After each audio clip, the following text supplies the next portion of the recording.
Oke, Assalamualaikum warahmatullahi wabarakatuh. Jumpa lagi ya bersama saya Kak Eka Adi di channel pembelajaran kimia. Dan pembelajaran hari ini kita akan mempelajari tentang larutan elektrolit dan non-elektrolit. Oke, diharapkan setelah kalian melihat tampilan ini atau video ini, kalian dapat satu, mengidentifikasi sifat-sifat larutan elektrolit dan non-elektrolit melalui percobaan. Kemudian yang kedua, dapat mengelompokkan larutan elektrolit dan non-elektrolit berdasarkan daya hantar listriknya. Nah, yang ketiga, dapat menjelaskan kemampuan larutan elektrolit untuk menghantarkan arus listrik. Oke, yang keempat, dapat mendeskripsikan bahwa larutan elektrolit dapat berupa senyawa ion dan senyawa kovalen polar. Oke, yang kelima, dapat membedakan derajat ionisasi dan disosiasi. Oke, kita mulai aja ya.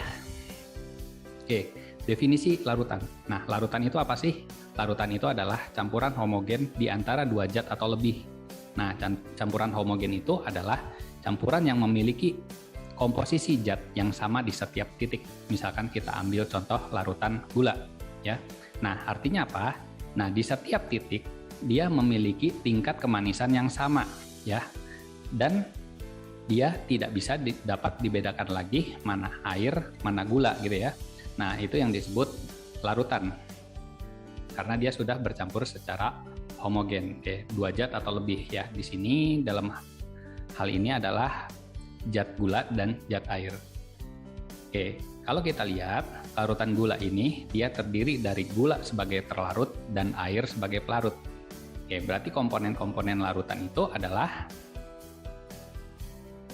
adanya zat terlarut, yaitu komposisi yang jumlahnya sedikit, dan ada pelarut yang komponen larutannya jumlahnya banyak. Oke, jadi kalau pelarut itu jumlahnya lebih banyak dibanding terlarut.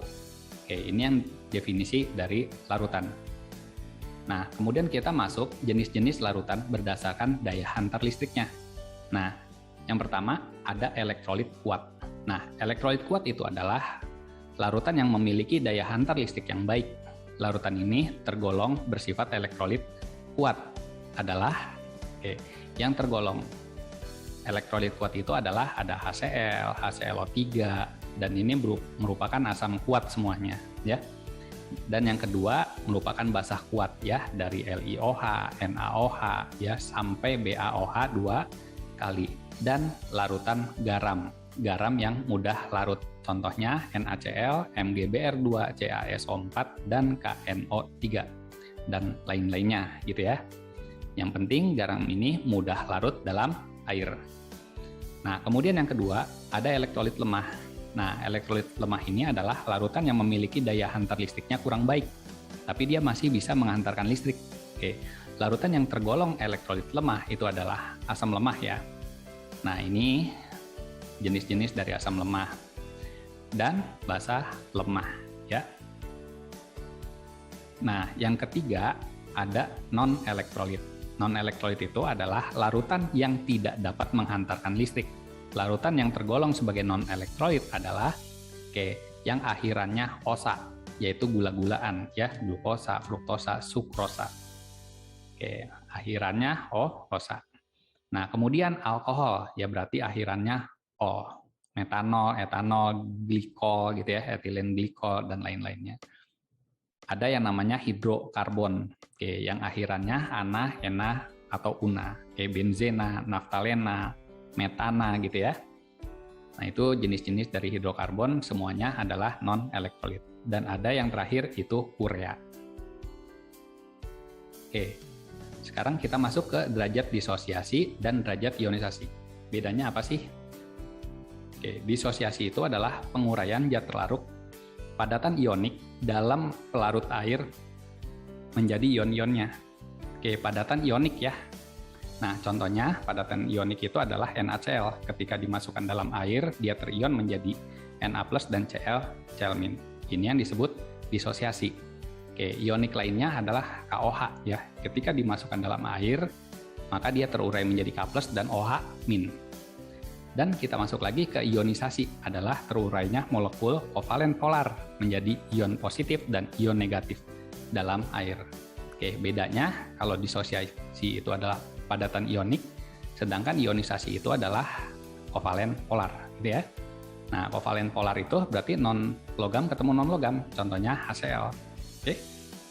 Ketika dilarutkan dalam air, maka dia terion menjadi H+ dan Cl-. H2SO4 juga dia termasuk kovalen polar juga ya, karena non logam ketemu dengan non logam. Oke, derajat disosiasi ataupun ionisasi itu adalah alfa, adalah perbandingan jumlah mol zat larut yang bereaksi dengan jumlah mol zat larut mula-mula. Oke, jadi derajat disosiasi itu adalah yang bereaksi dibagi mula-mula, gitu ya.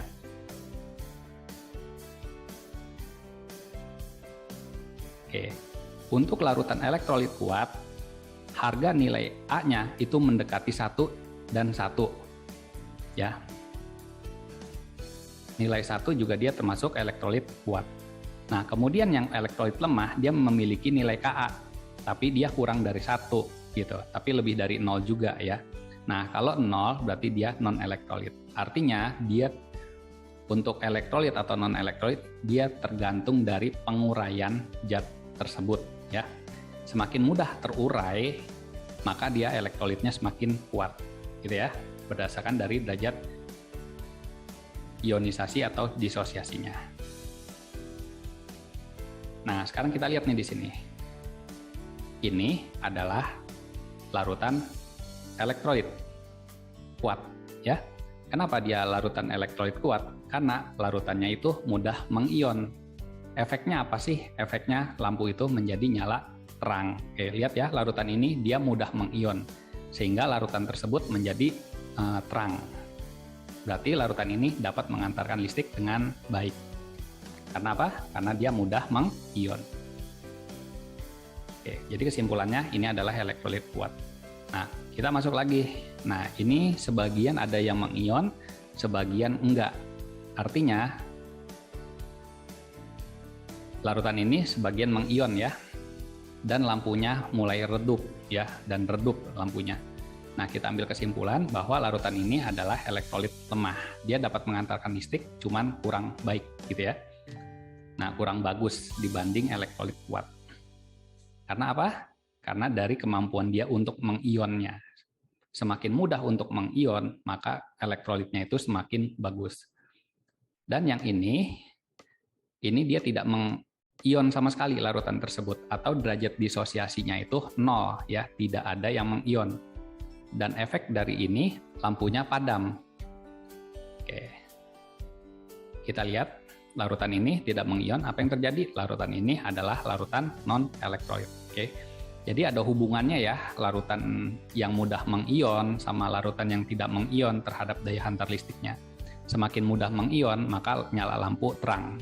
Semakin sulit mengion, maka nyala lampunya bisa dikatakan padam, gitu ya. Nah, ini adalah elektrolit kuat. Ya, karena nyala lampunya terang. Dan ini elektrolit lemah. Walaupun lampunya padam, dia menghasilkan banyak gelembung, ya. Dan kalau non-elektrolit, maka lampunya padam dan tidak timbul gelembung gas.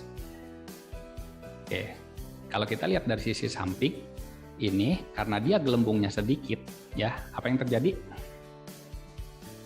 Elektrolit lemah karena gelembungnya sedikit, dan ini gelembungnya banyak. Jadi namanya elektrolit kuat, ya. Dan yang ini tidak ada gelembung sama sekali, artinya dia non-elektrolit. Oke, walaupun kita lihat dari gambar ini, walaupun dia nyala tapi gelembungnya sedikit, dia bisa dinyatakan elektrolit lemah, gitu ya. Jadi syarat elektrolit kuat itu nyala lampunya terang. Kalau non-elektrolit, lampunya redup dan tidak ada gelembung. Kalau misalkan redup tapi ada gelembung, dia termasuk elektrolit lemah, gitu ya. Jadi kita bisa ambil kesimpulan dari eksperimen daya hantar listrik ini adalah kalau elektrolit kuat itu lampunya nyala terang, terdapat banyak gelembung gas di dalam elektrodanya yang tadi ya, dan elektrolit lemah itu nyalanya redup ataupun tidak menyala, tapi di sini adanya gelembung gas walaupun jumlahnya sedikit. Dan kalau non-elektrolit, ya pasti lampunya itu padam sama sekali. Dan tidak ada gelembung gas. Oke, jadi ini bisa dilihat ya. Ada senyawa ionik dan senyawa kovalen. Dan hubungannya dengan elektrolit dan non-elektrolit. Oke, terima kasih. Dukung terus ya channel ini dengan cara di-subscribe, di-like, dan share. Semoga bermanfaat. Assalamualaikum warahmatullahi wabarakatuh.